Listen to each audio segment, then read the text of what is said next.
સુરતમાં શિક્ષિકા અપઘાત કેસમાં હવે ખોડલધામની પણ એન્ટ્રી થઈ ચૂકી છે। ખોડલધામ કાગવડ દ્વારા મુખ્યમંત્રી ભૂપેન્દ્ર પટેલને પત્ર લખવામાં આવ્યો છે।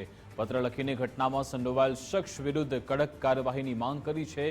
આરોપીઓને કડકમાં કડક સજા મળે તે પ્રકારની કાર્યવાહી કરાય। પત્રમાં મૃતક દીકરીને આરોપી યુવક ઘણા સમયથી પરેશાન કરતો હોવાનો પણ ઉલ્લેખ છે। કતારગામ વિસ્તારમાં યુવક દ્વારા મૃતક યુવતીની પજવણી કરાતી હોવાનો પણ દાવો થયો છે અને હવે આ સમગ્ર બાબતે ખોડલધામ પણ મેદાનમાં આવી ગયું છે। ખોડલધામ તરફથી મુખ્યમંત્રીને પત્ર લખવામાં આવ્યો।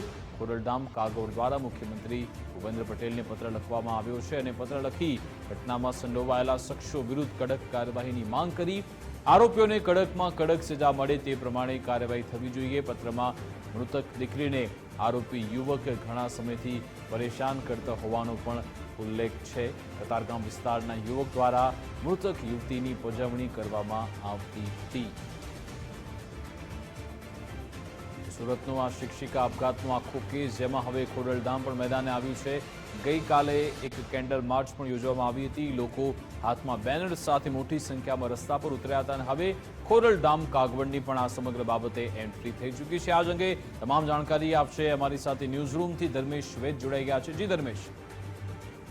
શિક્ષિકાનું આત્મહત્યા કેસમાં ખોડલધામ એટલે નરેશ પટેલના કાગવડ ખોડલધામ પાટીદારની ધાર્મિક સંસ્થાએ મેદાનમાં આવ્યું છે। મુખ્યમંત્રી ભૂપેન્દ્રભાઈ પટેલને પત્ર લખી જે આરોપી દ્વારા જે કાર્ય થતું હતું અને એના માનસિક ત્રાસથી આ કૃત્ય કર્યું આ બન્યું છે અને એને કારણે આરોપી સામે કાર્યવાહી થાય। આપણે ગુજરાત ફર્સ્ટના દર્શકોને ખોડલધામે જે રજૂઆત કરી છે મુખ્યમંત્રીને પત્ર જીતુભાઈ વસોયા છે માનદ મંત્રી ખોડલધામ ટ્રસ્ટના, એને ભૂપેન્દ્રભાઈ પટેલને પત્ર લખ્યો છે કે જે 13 જુલાઈના સુરતના કતારગામ વિસ્તારમાં નેનુ રજનીભાઈ વાડિયા નામની દીકરી આત્મહત્યા આ વિસ્તારમાં વિકૃત અસામાજિક સ્વભાવ ધરાવતા યુવક દ્વારા મૃતક દીકરીને વારંવાર પજવણી કરી છે। સૌથી મહત્વની વાત ખોડલધામ વતી એવું કે મહિલાની દીકરીની સુરક્ષા માટે રાજ્ય સરકાર ખૂબ ગંભીર છે, કડકાઈથી કામ કરે ત્યારે સુરતની આ ઘટનામાં સંડોવાયેલા શખ્સોને કડકમાં કડક સજા મળે તેથી આવનારા દિવસોમાં કૃત્ય કરનાર ભય ઊભો ન થાય આ તમામ વસ્તુ ઉલ્લેખ કર્યો છે। એટલે જેને કહી શકાય કે વ્યક્તિગત લોકોએ પણ રજૂઆત કરી છે।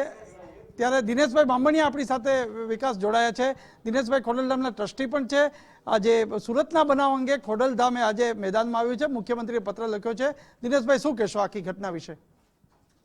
કોઈ પણ દીકરીને કોઈ અસામાજિક તત્વોના લીધે જીવન ટૂંકાવવું પડે આનાથી વધારે ક્રૂર ઘટના કોઈ હોઈ ના શકે।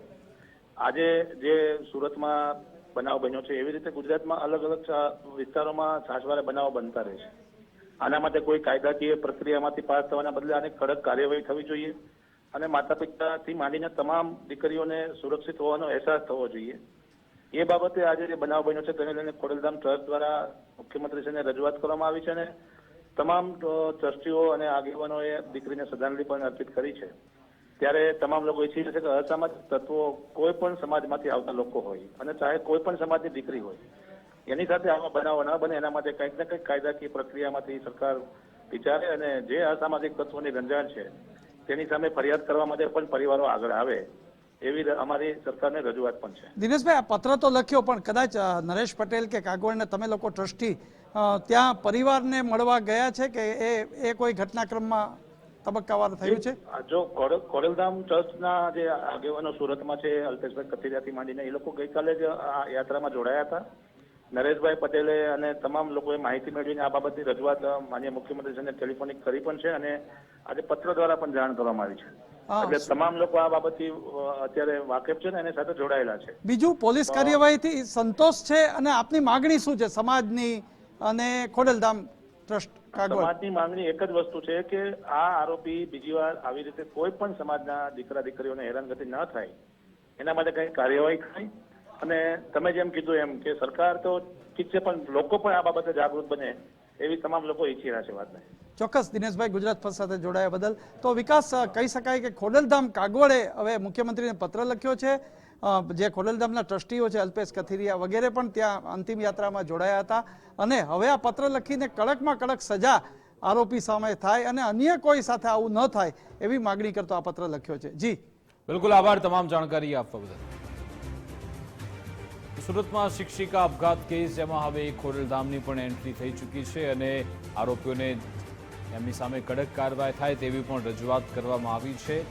ગઈકાલે પણ આખો દિવસ દરમિયાન વિરોધ જોવા મળ્યો હતો. કેન્ડલ માર્ચનું પણ આયોજન કરવામાં આવ્યું હતું અને હવે મુખ્યમંત્રી સુધી પણ રજૂઆત થઈ છે.